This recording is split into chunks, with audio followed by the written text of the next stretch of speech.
नमस्कार। हमारे चैनल पे आपका स्वागत है और आज हम फिर एक रियल एस्टेट के ऐसे मुद्दे को लेकर आए हैं जो डेवलपर्स और होम बायर्स दोनों के लिए चिंता का सबब है, दोनों को प्रभाव डालता है। और इस महत्वपूर्ण मुद्दे पर चर्चा इसीलिए ज़रूरी है कि दुनिया भर में इस चीज़ के ऊपर ध्यान आकर्षित किया जा रहा है और कहीं हद तक इंडिया में भी किया गया है, लेकिन अभी भी उतना नहीं किया गया है और इसको करने की सख्त ज़रूरत है, क्योंकि रियल एस्टेट प्रोजेक्ट्स के अंदर स्ट्रक्चरल डिफेक्ट्स के लिए डेवलपर की लायबिलिटी को फिक्स करना ये बहुत इंपॉर्टेंट है। और रियल एस्टेट के बदलते प्रोस्पेक्टिव में स्ट्रक्चरल डिफेक्ट्स के लिए डेवलपर लायबिलिटी का ये मुद्दा विशेष रूप से भारत में बहुत तेज़ी से, बहुत इंपॉर्टेंट भी है और बहुत तेज़ी से ये डेवलप हो रहा है। भारत के अंदर वर्तमान में अगर हम अभी की बात करें तो स्ट्रक्चरल डिफेक्ट्स या डेवलपर्स डिफॉल्ट्स के लिए रियल एस्टेट कंज्यूमर्स की सुरक्षा के लिए कोई भी कॉम्प्रिहेंसिव या मैंडेटरी इंश्योरेंस स्कीम नहीं है। मैं सिर्फ इंश्योरेंस के बारे में बात नहीं कर रहा हूँ, मैं इस मुद्दे के बारे में बात कर रहा हूँ, लेकिन उसमें इंश्योरेंस का भी एक मुद्दा आता है। ऐसी कोई स्कीम नहीं है। हालांकि मौजूदा रूल्स और रेगुलेशन में कुछ प्रोविजंस हैं जो कुछ स्तर पर मतलब होम बायर्स को किसी हद तक प्रोटेक्शन प्रोवाइड करते हैं। तो आज इसी के ऊपर मैं आपसे डिटेल में डिस्कशन करने वाला हूँ। इस डिस्कशन में मैं आपसे रूल्स के बारे में बात करूंगा, रेरा एक्ट के बारे में बात करूंगा, कंज्यूमर प्रोटेक्शन एक्ट के बारे में बात करूंगा और फिर इंडियन कॉन्ट्रैक्ट एक्ट और साथ में रेरा एक्ट 2016 इनके बारे में बात करूंगा, क्योंकि ये बहुत सारे ऐसे एक्ट हैं कहीं हद तक यहाँ बायर्स प्रोटेक्ट तो होते हैं लेकिन पूरी तरह प्रोटेक्शन नहीं है। आज भी होम बायर्स को घर तो मिल जाता है, लेकिन उसके बाद स्ट्रक्चरल रिपेयर्स, सीपेज जैसे इश्यूज बहुत सारे आते हैं, लेकिन बायर के हाथ में कुछ नहीं। बाद में सब अपना पल्ला झाड़ के निकल जाते हैं। कहीं हद तक आरडब्ल्यूए को हैंडओवर कर दिया जाता है, फिर वो परेशानी आरडब्ल्यूए फेस करती है। कई जगहों पे तो मैंने ऐसा भी देखा है कि सीवरेज ट्रीटमेंट प्लांट को गवर्नमेंट की लाइन से कनेक्ट ही नहीं किया गया और वो आज तक वहाँ होम बायर्स परेशान हैं। ऐसे बहुत सारे तमाम इश्यूज जहाँ होम बायर्स को एक प्रोटेक्शन की ज़रूरत है, लेकिन उसके प्रोटेक्शन के ऊपर कोई बात नहीं हो रही है। तो आज मैं इसीलिए इस अहम मुद्दे को लेकर आया हूं कि होम बायर्स के प्रोटेक्शन की बात कब होगी, क्यों होम बायर्स आज भी दर दर भटक रहे हैं। तो इसको सही से समझना और इसके कानूनी दांव पेच और पहलुओं को समझना, जब तक हम इसको नहीं समझेंगे तब तक हम ये समझ नहीं पाएंगे कि आखिर हमारे हक क्या है। तो आज हमारे हक की बात, कैसे हम अपना हक ले सकते हैं और स्पेशली अभी कानून क्या है, उन सब चीज़ों को आज डिटेल में समझेंगे। और वीडियो में कहीं मत जाइएगा, ये चैनल आपके हक की बात करता है। अगर आपको ये वीडियो पसंद आए तो लाइक, कमेंट, शेयर करना ना भूलें। और मुझे पता है आपने अभी तक नहीं किया है, और आप इसे इमीडिएटली सब्सक्राइब, क्योंकि ऐसे बहुत सारे मुद्दे मैं हमेशा लेकर आता हूँ जो आपको सजग करता है, आपको गाइड करता है कि आपको कैसे चलना है आगे रियल एस्टेट से रिलेटेड। मेरा टॉपिक सिर्फ रियल एस्टेट है, तो मैं सिर्फ रियल एस्टेट से रिलेटेड बहुत सारे इंफॉर्मेटिव वीडियोस आप लोगों के लिए बनाता हूँ। वो सिर्फ वीडियो नहीं है, एक्चुअल मेरा एक्सपीरियंस है जो मैं आपके साथ शेयर करता हूँ। तो क्यों ना मेरे एक्सपीरियंस को और ज़्यादा से ज़्यादा लोगों को शेयर कीजिए। अगर वीडियो पसंद आएगा तो शेयर भी कीजिएगा, जिससे ज़्यादा से ज़्यादा लोग मेरे अनुभव का लाभ उठा पाएँ। तो चलिए शुरू करते हैं और इस अहम मुद्दे को मैं आपको डिटेल में समझाता हूँ। नमस्कार, मैं हूं प्रदीप मिश्रा। प्रॉपर्टी मिश्रा शो में आपका स्वागत है। यहां हम आपको प्रॉपर्टी और प्रॉपर्टी मार्केट की हकीकत बताते हैं। नो बकवास, डायरेक्ट काम की बात। चलिए शुरू करते हैं। Real estate regulation and development act 2016 RERA, जी हाँ मैं रेरा की बात कर रहा हूँ। भारत में रियल एस्टेट ट्रांजैक्शन को गवर्न करने वाला पहला प्राइमरी लेजिस्लेशन है ये। हालांकि रेरा इंश्योरेंस को मैंडेटरी नहीं करता है, लेकिन यहाँ होम बायर्स को कुछ गारंटी प्रोवाइड ज़रूर करता है। रेरा की सेक्शन 14(3) में कहा गया है कि डेवलपर्स पोजीशन सौंपने की तारीख से 5 साल की अवधि के अंदर स्ट्रक्चरल डिफेक्ट्स के लिए लायबल हैं। यदि कोई स्ट्रक्चरल डिफेक्ट या वर्कमैनशिप क्वालिटी या सर्विसेज के प्रोविजन में कोई अन्य डिफेक्ट या एग्रीमेंट फॉर सेल के अनुसार प्रमोटर के किसी अन्य ऑब्लिगेशन को 5 साल की अवधि के भीतर प्रमोटर के ध्यान में लाया जाता है, तो यह प्रमोटर का रिस्पॉन्सिबिलिटी होगा कि वह 30 डेज के अंदर बिना किसी अतिरिक्त चार्ज के ऐसे डिफेक्ट्स को रेक्टिफाई करे। ये तो हुआ रेरा। जी हाँ, रेरा यह भी रिक्वायर करता है कि डेवलपर्स एक प्रोजेक्ट के लिए बायर से कलेक्ट किए गए फंड्स का 70% एक सेपरेट एस्क्रो अकाउंट में डिपॉजिट करे। यह प्रोविज़न ये एश्योर करने का है कि इससे एक एश्योरेंस मिलती है कि फंड्स का उपयोग इंटेंडेड जो प्रोजेक्ट है उसी में लगे और बायर्स को कुछ फाइनेंशियल सिक्योरिटी भी मिले। ये मेन मोटिव होता है, पर ये ड्यूरिंग कंस्ट्रक्शन के लिए होता है। मैं बायर्स के राइट को प्रोटेक्ट करने वाले पॉइंट्स को उठा के आपसे बात कर रहा हूँ। कुछ स्टेट्स के अंदर एडिशनल मेजर्स पेश किए गए हैं, जैसे कि महाराष्ट्र में एक प्रोविजन लागू किया गया है कि डेवलपर्स को प्रोजेक्ट कॉस्ट का 20% सिक्योरिटी डिपॉजिट के रूप में पे करना है, जिसका जो यूज़ है वो डिफ़ॉल्ट जैसे मामले होते हैं उनमें होम बायर्स को कंपनसेट करने के लिए किया जाता है। डेवलपर ने डिफ़ॉल्ट कर दिया तो वह कंपनसेट करने के लिए 20% एज ए सिक्योरिटी डिपॉजिट लिया जाता है। वैसे इंसॉल्वेंसी और बैंक करप्सी कोड अमेंडमेंट ऑर्डिनेंस 2019 की बात करें तो होम बायर्स को फाइनेंशियल क्रेडिटर के रूप में माना जाने लगा।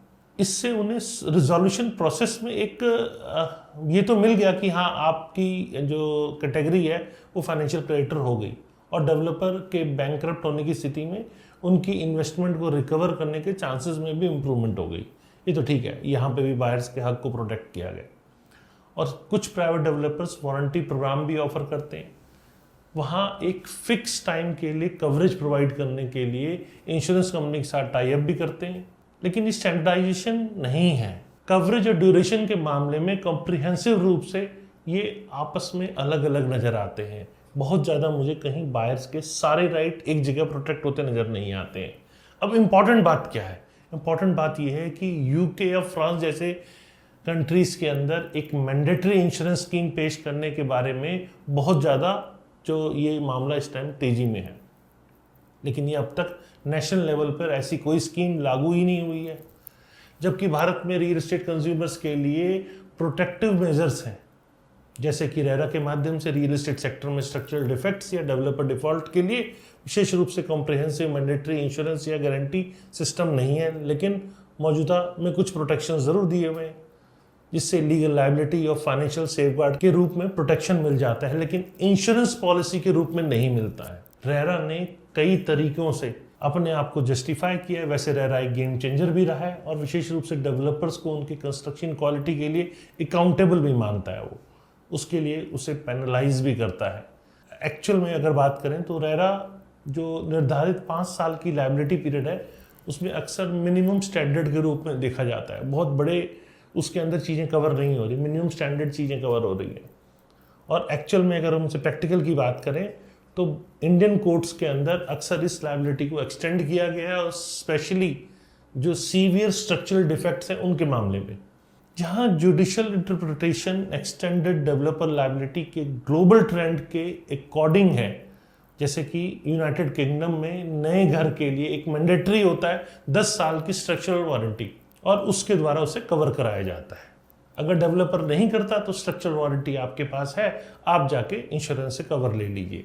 और national house building council NHBC जो यूके में 80% नए होम्स के लिए वारंटी और इंश्योरेंस प्रोवाइड करता है, एक कॉम्प्रिहेंसिव पॉलिसी ऑफर करता है जिसमें स्ट्रक्चरल डिफेक्ट्स के खिलाफ 10 साल की प्रोटेक्शन मिलती है आपको।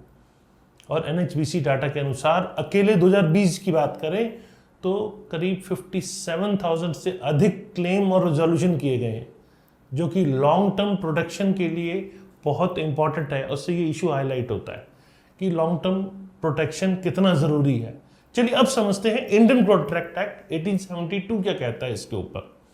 वैसे विशेष रूप से रियल एस्टेट के लिए नहीं होता, लेकिन ये एक्ट भारत में सभी कॉन्ट्रैक्चुअल ऑब्लिगेशन को गवर्न करता है। इसे उन मामलों में इन्वोक किया जा सकता है जहां डेवलपर कंस्ट्रक्शन की क्वालिटी और सेफ्टी के संबंध में अपने कॉन्ट्रैक्चुअल प्रॉमिस को पूरा करने में सफल नहीं होते, वहां वो फेल हो जाते हैं। तो यहाँ पर इंडियन कॉन्ट्रैक्ट एक्ट का यूज होता है। अब बात करते हैं कंज्यूमर प्रोटेक्शन एक्ट 2019 के बारे में। ये एक्ट होम बायर्स को सर्विसेज में डेफिशिएंसी के लिए डेवलपर्स के खिलाफ कंप्लेंट फाइल करने का अलाउ करता है, जिससे स्ट्रक्चरल डिफेक्ट शामिल हो सकते हैं। वैसे ये रेरा के बाहर रेड्रेसल का एक एडिशनल एवेन्यू आपको प्रोवाइड करता है। अब बात करते हैं national building code of India की। जी हाँ, वैसे ये कानून नहीं है, आपकी जानकारी के लिए बता दूं, लेकिन यह कॉम्प्रिहेंसिव डॉक्यूमेंट है जो कंस्ट्रक्शन स्टैंडर्ड के लिए गाइडलाइंस प्रोवाइड करता है। इन स्टैंडर्ड से डेविएशन को लीगल प्रोसीडिंग से नेग्लिजेंस के एविडेंस के रूप में यूज किया जा सकता है। अगर कहीं पर भी नेग्लिजेंस हो रही है तो आप इस स्टैंडर्ड डॉक्यूमेंट का जो बिल्डिंग कोड ऑफ इंडिया है उसको एक एविडेंस के तौर पे यूज कर सकते हैं। वैसे भारतीय रियल एस्टेट सेक्टर में कई नए हाई प्रोफाइल केसेस देखे गए हैं जिन्होंने स्ट्रक्चरल डिफेक्ट्स और डेवलपर लायबिलिटी के जो मेन कोर इशू है इस पे फोकस किया है। नोएडा में जैसा आप सब जानते हैं सुपरटेक का ट्विन टावर केस, जहां सुप्रीम कोर्ट ने इलीगल कंस्ट्रक्शन के कारण 40 जो फ्लोर्स की मंजिल है उसको डिमोलिशन का आदेश दे दिया। कहाँ थी अथॉरिटी, क्या कर रही थी अथॉरिटी जब ऐसी बिल्डिंग बन रही थी? तो ऐसे बहुत सारे कंसर्न्स को सुप्रीम कोर्ट को खुद आके इंटरफेयर करना पड़ता है। वैसे इंडस्ट्री में ऐसा डिसीजन एक शॉक वेव की तरह आया, क्योंकि अपने जजमेंट में कोर्ट ने कहा इस केस में डेवलपर द्वारा जो लीगल जो प्रोविजंस हैं उनका वायलेशन किया गया है। प्लानिंग अथॉरिटी की एक तरह से नीच कॉम्प्लिसिटी को रिवेल किया। इस केस में अप्रूव प्लान के सख्त अनुपालन और उसको अधिक मजबूती की तरह से क्वालिटी कंट्रोल मैकेनिज्म को हाईलाइट करने की आवश्यकता है। मतलब यहाँ क्वालिटी कंट्रोल भी साथ साथ होना चाहिए कंस्ट्रक्शन अप्रूव प्लान के बनाने के साथ साथ। एक अकेले केस की बात करें, अगर जेपी इंफ्राटेक के बारे में बात करते हैं, जिसने डेवलपर की इंसॉल्वेंसी के कारण बहुत सारे होम बायर्स अभी भी फंसे हुए हैं। अब आके कुछ न्यूज आ रही है कि काम शुरू हो रहा है, उसके टेंडर हो रहे हैं। और इस ऑनगोइंग रियल एस्टेट सेक्टर में मजबूत फाइनेंशियल रेगुलेशन और डेवलपर बैंकरेसी के मामले में होम बायर्स के लिए बेहतर प्रोटेक्शन की आवश्यकता आज भी जरूरी है। ये बहुत अहम मुद्दा है। इस केस में सुप्रीम कोर्ट का इंटरवेंशन हमेशा आता है, महत्वपूर्ण भी है। एक सुप्रीम कोर्ट ने इंटरवेंशन में कहा कि बड़ी संख्या में होम बायर्स के इंटरेस्ट दांव पर हैं और उन्हें लर्च में नहीं छोड़ा जा सकता। मतलब अब सुप्रीम कोर्ट को भी इंटरफेयर करने की जरूरत पड़ जाती है। जबकि रेरा ने अनडाउटली भारत में होम बायर्स की स्थिति को जरूर सुधारा है। इसके इम्प्लीमेंटेशन में अभी भी बहुत सारे चैलेंजेस हैं। ऑर्डर हो जाते हैं, इम्प्लीमेंटेशन नहीं होता। एक्ट के प्रोविजंस को कुछ स्टेट ने डाइल्यूट कर दिया, जो कोर ऑब्जेक्टिव था उसी को खत्म कर दिया। इससे देश भर में होम बायर्स के लिए इनकंसिस्टेंट प्रोटेक्शन हो रही है। इसके अलावा स्ट्रक्चरल डिफेक्ट्स के लिए एक मैंडेटरी इंश्योरेंस स्कीम की कमी इंडियन सिस्टम में एक नोटेबल गैप बनी हुई है। इसकी जरूरत सख्त है, सबको समझ में आ रहा है, लेकिन अभी भी ये चीज गैप के तौर पे दिख रही है।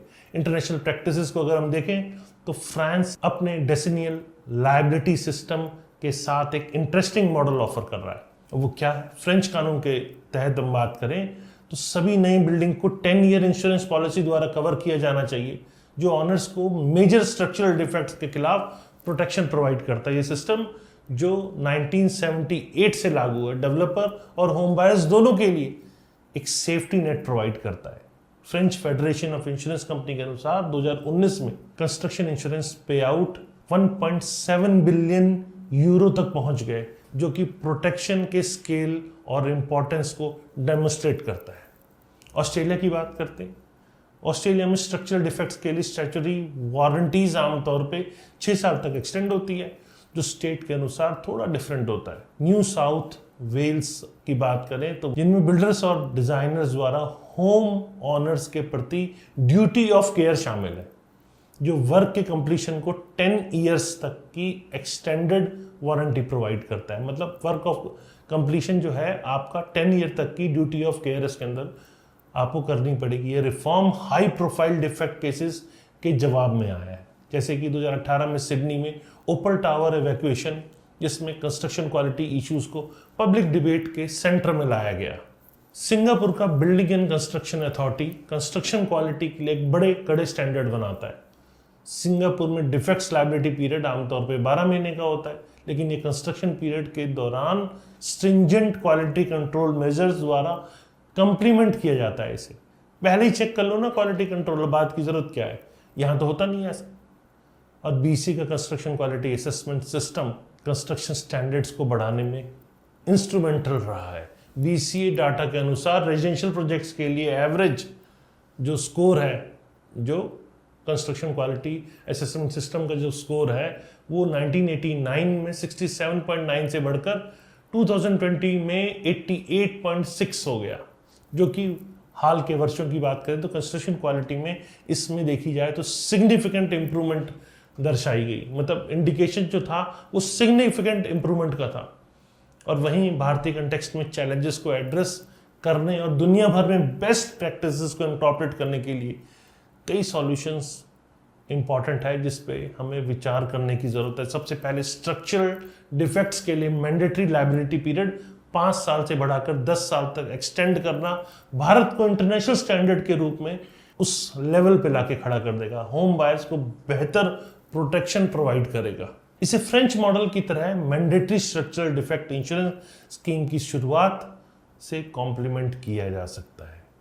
दूसरा, रियल एस्टेट डिस्प्यूट्स के लिए स्पेशलाइज्ड कोर्ट वैसे रह रहा है, लेकिन कितनी सक्सेसफुल है ये सब आप जानते हैं। तो स्पेशलाइज्ड कोर्ट या ट्रिब्यूनल्स की स्थापना, केस के फास्टर रिजोल्यूशन और एक्सपर्ट ज्यूरिस्प्रूडेंस के डेवलपमेंट इससे पॉसिबल हो सकते हैं, इसी से लीड किया जा सकता है। स्पेशलाइज्ड कोर्ट टेक्निकली मैटर्स में रियल एस्टेट डिस्प्यूट्स में स्पीडली जस्टिस एश्योर करें और इससे क्रूशियल रोल निभाया जा सके जिससे रियल एस्टेट की डेवलपमेंट प्रॉपर हो पाए और बायर को उसका हक मिल पाए।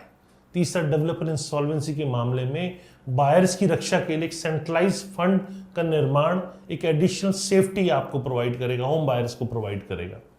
इससे प्रत्येक रियल एस्टेट ट्रांजैक्शन के एक छोटे परसेंटेज के माध्यम से फंड किया जा सकता है इसे, जो कि न्यू साउथ वेल्स ऑस्ट्रेलिया में होम बिल्डिंग कंपनसेशन फंड के नाम से जाना जाता है।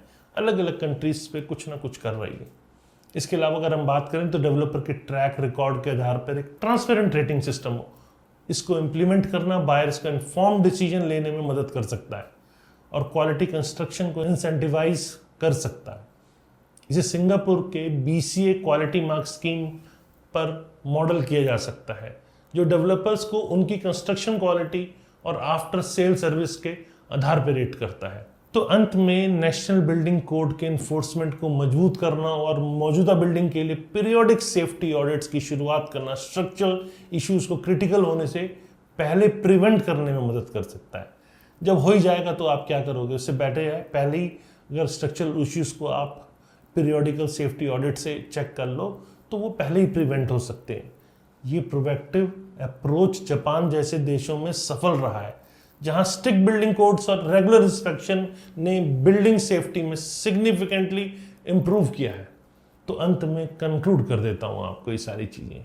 भारत के अंदर स्ट्रक्चरल डिफेक्ट्स के लिए डेवलपर लायबिलिटी को एड्रेस करने का इंपॉर्टेंट डेवलपमेंट होना चाहिए। अभी भी सुधार की गुंजाइश है। ग्लोबल बेस्ट प्रैक्टिसेस से सीखकर और करंट चैलेंजेस को एड्रेस करके भारत एक अधिक मजबूत सिस्टम डेवलप कर सकता है जो होम बायर्स की रक्षा कर सकता है और इसके साथ एक स्वस्थ रियल एस्टेट सेक्टर डेवलप हो सकता है। हमारा लक्ष्य एक ऐसा रियल एस्टेट सेक्टर बनाना होना चाहिए जो रेसिलियंट, रिस्पॉन्सिबल और होम बायर्स की जरूरतों के प्रति रिस्पॉन्सिव भी हो। इस लक्ष्य को प्राप्त करने के लिए स्टेक होल्डर से कंटिन्यूस एफर्ट और कोऑपरेशन की आवश्यकता होगी, लेकिन ये भारत में लाखों होम बायर्स की सेफ्टी, सेटिस्फेक्शन और पीस ऑफ माइंड के लिए, जैसा मैं कह रहा हूं, ये बहुत क्रूशियल है। तो क्या ये हो पाएगा? क्या है आपके जवाब? क्या लगता है आपको?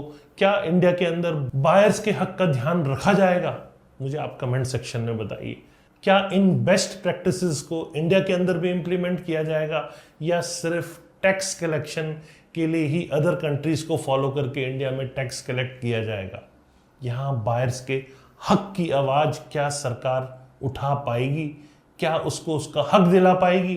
क्या उसने जो पूरी जीवन की मेहनत की कमाई देकर एक घर खरीदा और उसमें स्ट्रक्चरल डिफेक्ट आ गया, क्या उस जैसे महत्वपूर्ण कंसर्न्स को, जहां होम बायर्स को जाके किराए पे रहना पड़ता है और फिर अथॉरिटी का डंडा चलता है तब बिल्डिंगें बनती है फिर से, ऐसे बहुत सारे कंसर्न्स, बहुत सारे इश्यूज जो होम बायर, आप और हम डेली फेस करते हैं, इनको उठाने की जरूरत है। सरकार को इस पे गहन चिंतन करने की जरूरत है और आपको और हमारे हक को आगे लेके जाने की ज़रूरत है। हमें अपनी हक की आवाज़ को मजबूत करने की ज़रूरत है। इस वीडियो को शेयर कीजिए कि ज़्यादा से ज़्यादा होम बायर्स तक पहुँचे और उन्हें पता हो कि क्या कानून एग्जिस्टिंग है और सरकार तक भी पहुँचे, क्योंकि पॉसिबल है कि मैं कानून तो नहीं बना सकता लेकिन सरकार तक अपनी आवाज़ और आपकी आवाज़ ज़रूर पहुँचा सकता हूँ। तो इन प्रैक्टिसेस की ज़रूरत है और सरकार को भी ये आवाज़ उसके कानों तक पहुंचनी चाहिए अगर नहीं पहुंची अभी तक तो। और होम बायर्स के हक का ध्यान रखा जाए। कैसा लगा वीडियो? अगर वीडियो पसंद आए तो लाइक, कमेंट, शेयर करना ना भूलें और फ्यूचर में और रेगुलर ऐसे इंफॉर्मेटिव वीडियोस देखने के लिए इसे सब्सक्राइब करें। नमस्कार एंड जय हिंद।